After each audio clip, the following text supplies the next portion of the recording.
और जालिम, अगर तुझे चीजें इतनी पसंद हैं तो बयान क्यों करते हो? और जालिम, तुझे बीवी से मार पड़ती है अगर, तो बयान करने की क्या जरूरत थी? और जालिम, अगर तेरे ऊपर हाथ फिर गया था, तुझे वीडियो बनाने की क्या जरूरत थी? और जालिम, अगर तूने वीडियो बना ली थी तो अपलोड करने की क्या जरूरत थी? बिस्मिल्लाहिर्रहमानिर्रहीम। अस्सलाम वालेकुम। मैं भी मुसलमान हूँ, तू भी मुसलमान है। मेरे भाइयों, इंजीनियर अली मिर्ज़ा जिसका काम है उलमा कराम पर तनकीद करना, यहाँ तक कि सहाबा कराम पर भी तनकीद करना बाज नहीं आता, उसने पिछले कुछ दिनों से कुछ उलमा देवबंद के हवाले से उसने कुछ चंद उनकी किताबों में से चीज़ें पिक की हुई हैं और उन पर भी तमस्खुर उड़ाना, जो भांड सामने बैठाए होते हैं उनको हंसाना, ये सारे वो काम करता है। पहले सुने इंजीनियर करता कैसे है। रशीद अहमद गंगोई साहब ने मदरसा देवबंद के बानी जो है कासिम नानोतवी साहब, उनको पब्लिकली चारपाई पे लटाया, फिर खुद साथ उनके लेट गए, फिर करवट उनकी तरफ की, फिर आशिक सादिक की तरह उनके सीने पे हाथ रखा। ये अल्फाज उसमें लिखे हुए हैं, मैं नहीं कह रहा। कि रशीद अहमद गंगोई साहब कहते हैं कि मैंने एक रात ख्वाब में देखा कि मौलाना कासिम दुल्हन की शक्ल में मेरे अक्द में आई हैं। जी जी जी जी जी, वो दुल्हन की शक्ल में, ये नहीं उन्होंने कहा कि मेरी दुल्हन उस शक्ल में आई, उन्होंने कहा वो दुल्हन की शक्ल में मेरे ख्वाब में आई, अक्द में आई, ख्वाब में ही उन्होंने देखा। उनका निकाह हुआ, उसके बाद फिर रूहानी औलाद भी हुई।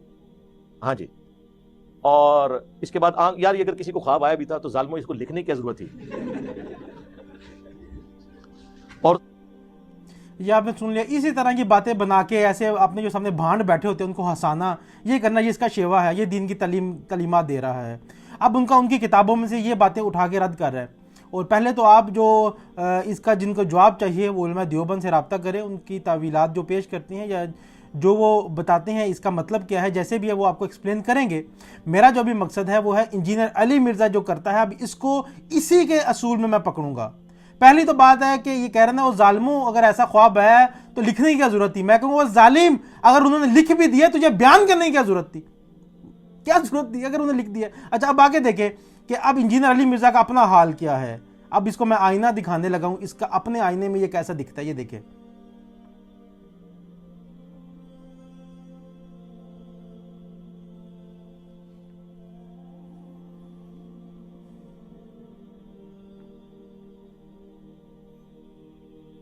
चेक किया कैसे आशिक सादिक की तरह इसकी कमर पे हाथ फिर रहा है और ये आगे दंदियां निकाल रहे हैं। और जालिम, अगर तेरे ऊपर हाथ फिर गया था तुझे वीडियो बनाने की क्या जरूरत थी? और जालिम, अगर तूने वीडियो बना ली थी तो अपलोड करने की क्या जरूरत थी? क्या करते हो? तुम्हारे अपने हालात ये हैं, ये तुम्हारा अपना आईना ये है, हम तुझे दिखा रहे हैं। अच्छा, अब आगे देखें इंजीनियर साहब क्या कह रहे हैं। मैं इसीलिए कहता हूं, मुझे इस्लाम की जो सबसे पसंदीदा चीज है ना, अकीदा तौहीद के बाद अकीदा तौहीद सबसे पसंदीदा। दूसरी चीज सेक्स डिसिप्लिन मुझे इस्लाम का सबसे ज्यादा पसंद है। दूसरी चीज सेक्स डिसिप्लिन मुझे इस्लाम का सबसे ज्यादा पसंद है। दूसरी चीज सेक्स डिसिप्लिन मुझे इस्लाम का सबसे ज्यादा पसंद है कि औरत और मर्द का अल्लाह ताला ने जो सेक्स वाला इशू है ये इतना सेंसिटिव रखा हुआ है कि वाकई आइडियली इस्लाम जो डिसिप्लिन की बात करता है ये होगा तो आप बचेंगे, अदरवाइज ये आग और पानी वाला मामला है। चेक करें कि अकीदा तौहीद के बाद जो इसको पसंद है वो सेक्स डिसिप्लिन है। इसको अकीदा तौहीद के बाद अकीदा रसालत नहीं पसंद, अकीदा मलाइका नहीं पसंद, अकीदा आखरत नहीं पसंद, जन्नत का शौक नहीं है। जो पसंद है तो सेक्स डिसिप्लिन। पहली तो बात है कि इंजीनियर साहब ये कहाँ पे अल्लाह के नबी ने या सहाबा से कहीं हो अल्लाह के नबी ने फरमाया अकीदा तौहीद के बाद सबसे अच्छी चीज़ ये है? इसका अपना खुद साख्ता अपने जो दिमाग का फतूर है वो निकाल रहा है ना। अरे जालिम, अगर तुझे इतना ही पसंद है तो बयान करने की क्या जरूरत थी पब्लिक में आके? अगर तुझे इतना ही पसंद है बयान करने की क्या जरूरत थी? कुछ तो ख्याल कर जालिम। अच्छा, अब आगे देखें आप लोग मेरे भाइयों, एक असूल से देखो, अगर आपको उनकी वो उलमा देवबंद की वो बातें गलत लग रही हैं तो फिर ये बातें गलत लगनी चाहिए, बल्कि ये पहले गलत लगनी चाहिए। अगर आपको ये नहीं गलत लगती और उनकी बात गलत लगती है तो आपके अंदर वो मुनाफिकत वाली फिर चीज़ें पाई जाती हैं कि एक असूल और, लेने का असूल और, देने के असूल और। अब आगे देखें। मेरी शादी को आज 16 साल ज्यादा हो चुके हैं। मैंने शायद एक दो दफा मार खाई हो, मैंने शायद एक दो दफा मार खाई हो, मैंने शायद एक दो दफा मार खाई हो, यानी वो कुट नहीं ज्यादा, वो कभी कभार, लेकिन मैंने मारा नहीं कभी, अपनी बीवी पे हाथ नहीं उठाया। इसलिए नहीं कि वो मैं कोई बहुत जो वो इस तरह का हूं, हालांकि मेरा तो बहुत ज्यादा रोब है अपनी बीवी पे भी बच्चों पे भी, बहुत ज्यादा, आप सोच भी नहीं सकते। अगर आपको यकीन है तो मेरे स्टूडेंट से पूछ लें आप, अगर आपको यकीन है तो मेरे स्टूडेंट से पूछ लें आप, अगर आपको यकीन है तो मेरे स्टूडेंट से पूछ लें आप। लेकिन इसके बावजूद हाथ नहीं उठाया कभी, ये तो एक मर्द की निशानी नहीं है। चेक करें कि ये दुनिया का वाहिद मर्द है जिसका बीवी पर रोब भी है और बीवी से मार भी खाता है।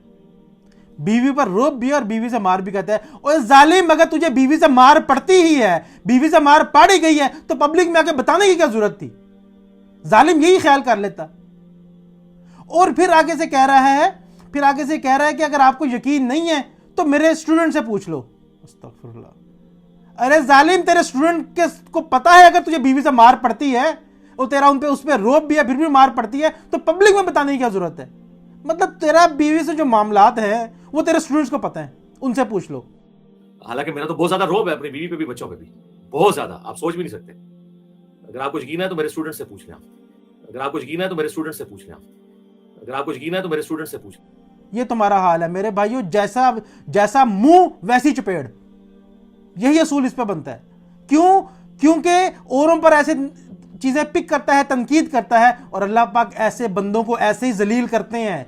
जो दूसरों पर ऐसे उंगली उठाता है, अल्लाह फिर ऐसे बंदों को ऐसे ही जलील करते हैं। ऐसे देखें जलील हो रहा है, और उलमा कराम तो दूर की बात, मेरे जैसे तालिब इल्म के हाथों जो बंदा जलील हो रहा है और आगे से बात करता है। ये चीजें आप मेरे भाई, इसने उम्मत को किस नहज में खड़ा कर दिया है। नौजवानों के अंदर क्या तालीमात दे रही है एक्सट्रीमिज्म की, और उनके ऊपर सबको गलत, ये गलत, वो अजीब, इसने एक तूफान बदतमीजी खड़ा किया हुआ है। अगर ऐसे तो फिर ऐसे सही, अगर ये ऐसी चीजें निकालता है फिर हम भी निकालते हैं।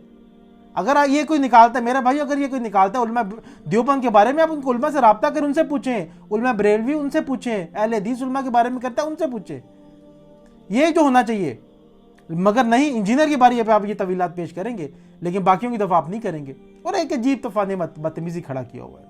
और जालिम, अगर तुझे चीजें इतनी पसंद है तो बयान क्यों करते हो?